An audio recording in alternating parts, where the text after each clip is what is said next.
तो क्या नए टॉपिक को हमें पिक करना चाहिए जबकि 16 डेज हमारे पास बचे हुए हैं। एक्सपर्ट कह रहे हैं कि नया कुछ भी नहीं पढ़ना चाहिए। मेरा मानना है कि बिल्कुल जाना चाहिए। आप लोग के सामने मैं आ गया हूं। आज जून का लास्ट डे है 30th और 17 जुलाई को आपका एग्जाम है। तो कुल मिला के आपको बीच में 16 डेज का टाइम मिल रहा है। अब यहाँ पे बड़े सारे ऐसे लोग आ जाते हैं जो न्यूज़पेपर में लिखते हैं या फिर पोर्टल पे बोलते हैं या फिर वो कोई यूट्यूब या फिर और भी न्यूज़ पोर्टल हो गया, न्यूज़पेपर हो गया, टीवी के जो पोर्टल्स होते हैं उस पे। और इससे आप लोग के पेरेंट्स को भी एक मैसेज जाता है। वो फिर सोचते हैं कि इतने बड़े एक्सपर्ट बोल रहे हैं तो सही होगा। तो वो आप लोग को यानी बच्चों को वो बताते हैं कि ऐसा करना चाहिए।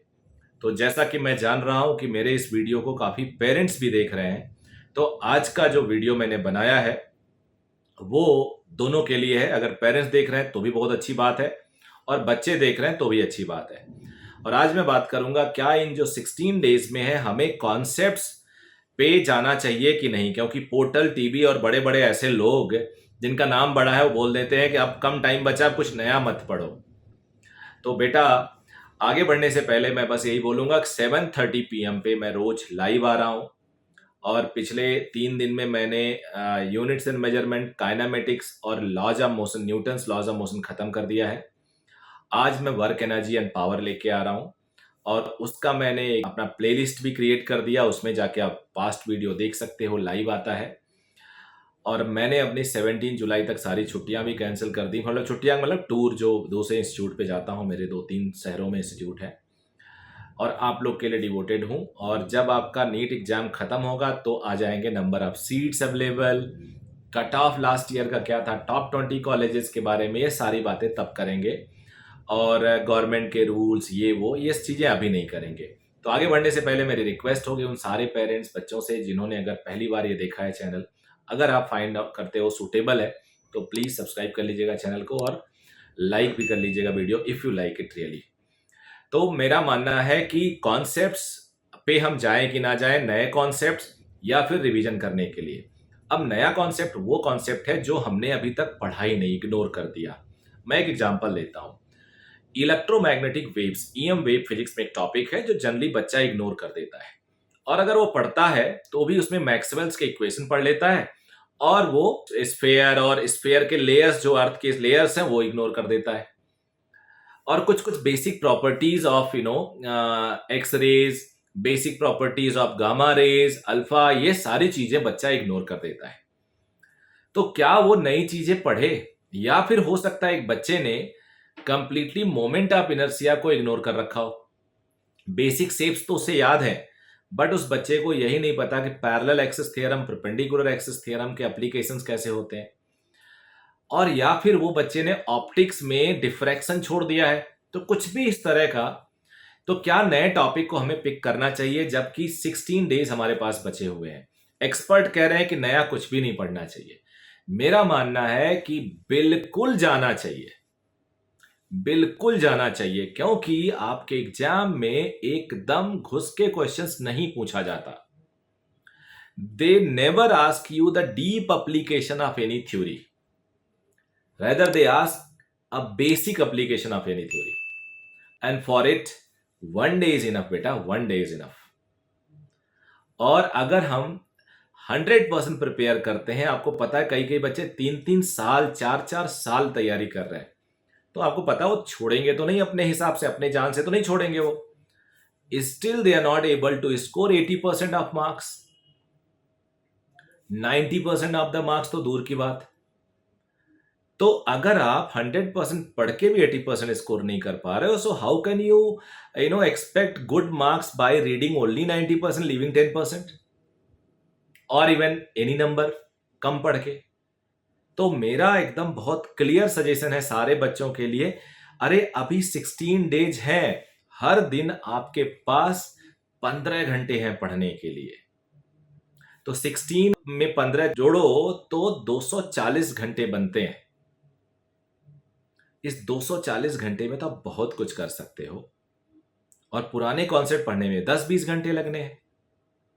तो प्लीज पढ़ लो आइडेंटिफाई करके, क्योंकि जैसे क्लोज आप जाओगे एग्जामिनेशन में, रिवीजन करने का ज्यादा मन करेगा और क्विक रिवीजन करना होगा आपको।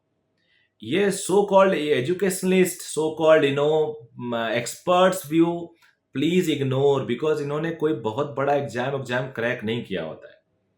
ये बड़ी लाइट बातें करते हैं। जो पढ़ा लिखा बंदा और जो कॉम्पिटेटिव एग्जाम को जानता है वो तो बहुत बुरा समझता है। हाँ, कुछ बच्चों को अच्छी लगती हैं इनकी बातें, अब मेजोरिटी ऑफ द स्टूडेंट्स कि चिंता मत करो, रिलैक्स होके जाओ, एक दिन पहले खूब सो जाओ। अरे यार, जिसका एग्जाम है, जो एग्जाम देता है, उसे नींद नहीं आती है। मैं बहुत सारे आईएएस आईपीएस को जानता हूँ, पीसीएस के लोगों को जानता हूँ, मेरे कई कोलीग हैं और कई एक्सपर्ट से मिलता हूँ क्योंकि इंस्टीट्यूट में आते रहते हैं। वो कहते हैं यार, संडे के एग्जाम में हम लोग को याद है जब वन डे होता था प्री वगैरह, तो हम सैटरडे पूरी रात पढ़ते थे, कई कई बार तो एग्जाम देने के आने के बाद सोते थे। मैं खुद जब जेई का एग्जाम था तो पहला फिजिक्स पेपर था, वो गड़बड़ हो गया, बड़ा अनप्रेडिक्टेड पेपर आ गया था। पिछले कई सालों का जो पैटर्न था एकाएक बिना बताए चेंज हो गया था। और अगले दिन मेरा 2 पेपर था, केमिस्ट्री और मैथ्स, पहले तीनों अलग होते थे आईआईटी में। तो मैं पूरी रात ऑलमोस्ट पढ़ा था, केवल 2 घंटे सोया था, और अगले दिन मुझे 6 घंटे का 2 पेपर देना था, 2 सेशन में, 9 से 12 और 2 से 5। तो ये इनकी बातें मत मानो कि रिलैक्स हो जाएं, यहाँ चले जाओ, उस दिन मस्ती कर लो। बिल्कुल नहीं, पढ़ाई का जो रूटीन है वो कंटिन्यू रहना चाहिए, उसमें कोई छेड़खानी नहीं है। टेस्ट सीरीज आप जो दे रहे हो प्लीज देते रहो, बिल्कुल देते रहो। मैंने आपको एक फिनोमिना बताया था, जब टेस्ट सीरीज शुरू हुआ तो कुछ बच्चों ने टेस्ट सीरीज पहला बड़े जोश से दिया, पेपर हो गया खराब, पेपर में आए 300 नंबर। अब बच्चों को लगा अरे यार, ये 300 इसलिए आ रहे हैं क्योंकि मैंने रिवाइज नहीं किया, मैं तो अच्छा स्टूडेंट हूं, मैंने रिवाइज नहीं किया इसलिए 300 आ रहे हैं, और चलो मैं रेस्ट कर लेता हूं, बाकी पार्ट टेस्ट नहीं दूंगा, मॉक टेस्ट जब शुरू होगा तब दूंगा। तो बीच में उनको 20-25 दिन मिल गया और रिवीजन पे लगे रहे। फिर मॉक टेस्ट देने आ गए, मॉक टेस्ट में भी उनके उतने नंबर, उससे खराब हो गए। अब उन बच्चों ने क्या कहा, अरे यार मॉक टेस्ट अभी भी पूरा रिवाइज नहीं हुआ, चलो अब आखिरी के 2 मॉक टेस्ट देंगे। और फिर वो छुट्टी पे चले गए और आखिरी के 2 मॉक टेस्ट जब वो देंगे तब भी इतना ही नंबर आएगा और नीट में भी इतना ही नंबर आएगा। मैं उनका भला चाहता हूं, लेकिन ये रॉन्ग प्रैक्टिस है। और उन्हीं के कंपैरिजन में, उन्हीं के साथ ऐसे बच्चे हैं जिनका पहले टेस्ट में 250 आया, उनको मैंने बताया, वो समझे मेरी बात, माने अपने टीचर की बात, और वो लगातार टेस्ट दिए।